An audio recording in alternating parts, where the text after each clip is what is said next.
नाम ले लिया ना, अब तो बहुत दुख हो गया।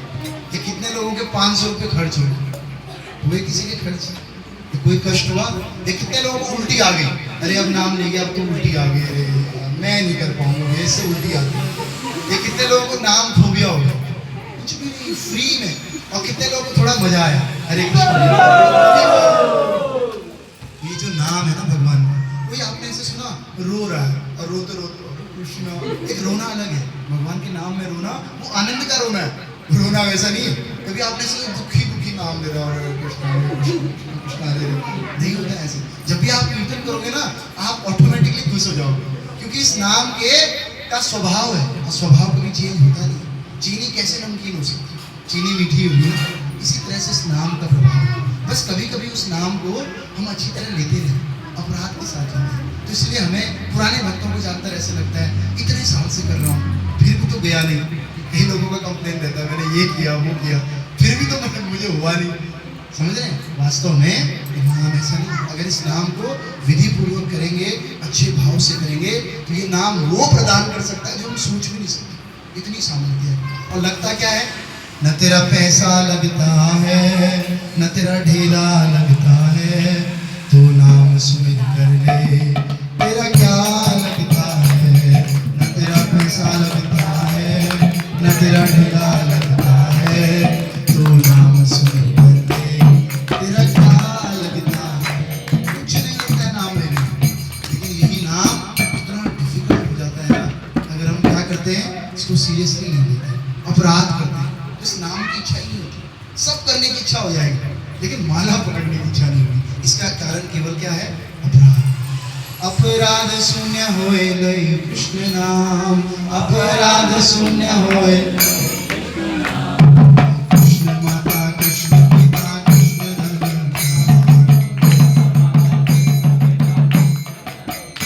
ओ कृष्ण रे संसार करो छोड़िए अनाचार,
दोनों ने ठेली लगा रखी। किस चीज़ की ठेली? जैसे यहाँ बाहर कैसे लगती है ठेली, भिंडी की, अमरूद की, सेब की ठेली, सेब ले लो भैया, कितने के दे रहे हो?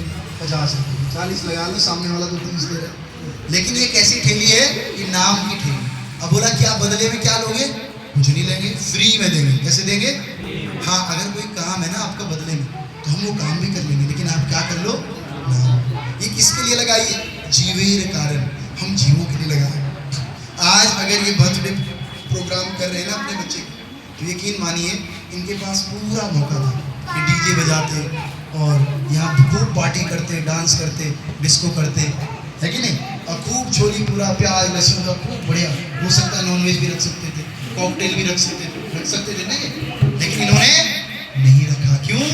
क्योंकि जब इस तरह के प्रोग्राम्स होते हैं, भक्त लोग आते हैं, तो वो जीवों को दया करते हैं, और दया करके भगवान के मार्ग में लेकर जाते हैं। और भगवान के मार्ग में जाने का क्या फायदा होता है? हमारा जन्म साफल्य होता है। क्या होता है? हम भटक रहे हैं संसार में, अरे भटकना हमारा बंद हो जाता है। और अभी हमारी बुद्धि कैसी है? हमारी बुद्धि अज्ञान में है। और जैसे ऐसे भक्तों का संग मिलता है, भगवान की कथा का संग होता है, वैसे ही हमारा अज्ञान हट जाता है। इदम तेहम ज्ञानम स विज्ञानम इदम वक्ष्यामि अशेषतः। भगवान कह रहे गीता का ज्ञान इतना बड़ा है, ये केवल ज्ञान नहीं है, ये विज्ञान भी प्रैक्टिकल है। और यत ज्ञात्वा नेह भूयो नियत ज्ञातव्यम अवशिष्यते। ज्ञान को अगर आपने समझ लिया ना, इस ज्ञान को जानने के बाद कुछ भी जानना आवश्यक नहीं है। ऐसा ही भगवद गीता का ज्ञान। और ये ज्ञान कैसे मिलता है? जब आप अपने बर्थडे को किससे मिलाते हो? भगवान से मिलाते हो। जब आप अपने किसी भी सेरेमनी को, किसी भी लाइफ को किससे मनाते हो? भगवान से मनाते हो। तो आपको कुछ नहीं करना है। कोई भी आपको ये नहीं कह रहा है छोड़ो घर बार चलो हरिद्वार। भगवान की प्राप्ति केवल हरिद्वार जाने से नहीं होती। भगवान की प्राप्ति कैसे होती है? जब आप अपने किसी भी काम को भगवान के साथ कनेक्ट कर लेते हो। उसको बोलते हैं योगा। क्या बोलते हैं? योगा कपाल भाती नहीं है, योगा अनुलोम विलोम नहीं है। तो शरीर के लिए योगा है। वास्तव में योगा क्या है? To connect with supreme personality और भगवान के साथ कनेक्ट करना। क्या कनेक्ट करना? पार्क में चले गए, वहां भी हरिनाम कर रहे हैं माला लेकर। सुबह खाना खा रहे हैं तो उस खाने को भगवान को भोग लगा रहे हैं। भगवान खाने में आ गए। कोई कपड़ा आके बाजार से खरीदा, ठाकुर जी आपने कमाई दी है, इस कमाई से मैंने कपड़ा खरीदा है, आपको समर्पित है, कृपया परमिशन दे दो कि मैं इसको पहनूं। इस कपड़े में भी भगवान आ गए। और आप कमा करके लाए 1 लाख रुपए, उसमें से 10,000 रुपये निकाले, ठाकुर जी 10,000 रुपये आपके, उस धन को शुद्ध कर दिया। अच्छा, घर में हम नहीं कर सकते सेवा? 10,000 रुपये इस्कॉन विकास नगर में देंगे। लो भैया, इस्कॉन विकास नगर में भगवान को निमित्त होगा। हरि बोल। समझ रहे हैं? इस प्रकार से यानी कि अपनी हर एक्टिविटी को किसके साथ कनेक्ट करना है? ठाकुर जी के साथ। तो वो क्या कहलाएगा फिर? भक्ति कहलाएगा। और सुबह सुबह अगर आप उठ के जप करते हो, सुबह उठो, उठ करके कोई काम नहीं करना, सीधे नहा धो करके सीधे भगवान के नाम का जप करना। उसका मीनिंग क्या है? उसका मीनिंग है ठाकुर जी मैं नौकरी करने जाऊंगा, इसके बाद मैं बिजनेस में जाऊंगा, मैं पढ़ाई करने जाऊंगा। जो भक्त मंदिर में रहते हैं वो क्या बोलेंगे? ठाकुर जी मैं ब्रह्मचारी हूँ, मैं प्रचार करने जाऊंगा, मैं जो कुछ भी करूंगा आपके लिए करूंगा, मुझे परमिशन दे दो प्लीज। वो हम भगवान से परमिशन मांग रहे हैं सुबह सुबह। और जैसे भगवान ने परमिशन ग्रांट कर दी, सारे दिन चाहे आपने कंपनी में काम किया, चाहे आपने कहीं बिजनेस किया, वो काम, वो जॉब, वो स्कूल पढ़ना, ये सब क्या हो गया? भक्ति हो गया। लेकिन अगर आपने ठाकुर जी से परमिशन नहीं ली ना, तो आप कितना भी अच्छा काम कर रहे हैं। अभी इनके बेटे का बर्थडे है और इनके पिताश्री यहाँ बैठे हैं। अभी तरुण प्रभु घर से निकल जाए बिना पिताजी को पूछे, और बड़ा अच्छा काम कर रहे हैं, जाके लोगों को पूरियाँ खिला रहे हैं, किसी को कुछ बांट रहे हैं, बड़े धर्म का काम कर रहे हैं। और पिताजी यहाँ परेशान हो रहे, कहाँ चले गया, यहाँ तो पार्टी है। सोचो ये तो अच्छा काम कर रहे हैं ना, लेकिन पिताजी की परमिशन के बिना कर रहे हैं। तो बताओ ये ठीक कर रहे हैं, गलत कर रहे हैं? पिताजी खुश होंगे क्या? नहीं। और ये उतना अच्छा काम ना भी करे, बस पिताजी को बता दो पापा मैं ये कर रहा हूँ, बताओ पापा कितने खुश होंगे। और पापा के परमिशन से किया हुआ कार्य घर में झगड़ा लाएगा, शांति लाएगा? शांति लाएगा। इसी प्रकार से हमारे पक्के और असली पिताजी कौन? भगवान। कौन? भगवान श्री कृष्ण। हाँ, अहम सर्व योनिषु कौन्तेय अहम बीज प्रदापिता। अरे भैया सभी योनियों में ये तो तेरी एक योनि है, इससे पहले पता नहीं कौन सी योनि रही। अब जब हम मर जाएंगे ना, पता नहीं किस योनि में जाएंगे। तो हर योनि में हमारे नकली पिताजी बदलते रहते हैं। अभी इनके पिताजी ये हैं, पिछले जन्म में पता नहीं कौन हो, और अगले जन्म में पता नहीं कौन हो। भगवान करे अगला जन्म तो नहीं हो, समझ रहे? तो लेकिन एक पिताजी है जो परमानेंट है। बताओ उन पिताजी का नाम क्या है? हाँ, कृष्णाय वासुदेवाय देवकी नंदनाय च नंद गोपकुमाराय श्री गोविंदाय।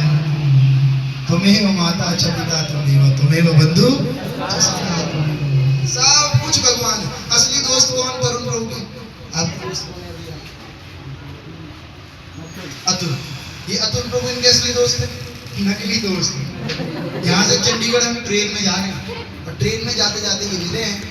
इन्होंने कहा भाई मैं तो अम्बाला उतर जाऊंगा, समझ रहे हो? तो ये अम्बाला तक के दोस्त हैं, इससे आगे दोस्त नहीं है। उसके बाद फिर कोई और बैठेगा जब तक ये चंडीगढ़ नहीं पहुंचते, फिर वो दोस्त बन जाएगा। फिर सुबह लंच मान लिया इनके साथ में था, दिन में रात हो गई ट्रेन में चलते चलते, रात का डिनर उनके साथ हो गया। ये बदलता रहता है संसार। क्या होता रहता है? हम एक साथ आते हैं थोड़ी देर के लिए और फिर अलग अलग हो जाते हैं। यकीन मानिए हर किसी व्यक्ति की एक पर्सनल जर्नी है, चाहे वो माता हो चाहे वो पिता हो। बस एक चीज हमारे साथ भगवान है। क्या? भगवान। आप चाहे इस यात्री के साथ रहो चाहे उस यात्री के साथ रहो, ठाकुर जी हमेशा आपके साथ रहेंगे, समझ रहे? इसीलिए भगवान कहते हैं कि अहम सर्वभूतानाम हृदय से अर्जुन कृष्ण। अरे मैं सब भूतों के हृदय में रहता हूँ। भूत क्या होगा? एक व्यक्ति मुझे कहता है कि प्रभु जी ये भूत पिशाच में भी भगवान रहता है ना? मैंने कहा हाँ, भूतों में भी भगवान रहता है। तो भी मैंने कल पढ़ा, गीता में लिखा हुआ है अहम सर्वभूतानां हृदय से अर्जुन तिष्ठति। तो भूत का मतलब क्या समझ रहे हैं? भूत पिशाच। भूत का मतलब वास्तव में होता है जीवात्मा। क्या होता है? तो कह रहे जितने भी जीवात्मा है ना, मैं सबके अंदर रहता हूँ। कब रहता हूँ? कभी कभी रहता हूँ या हमेशा रहता हूँ?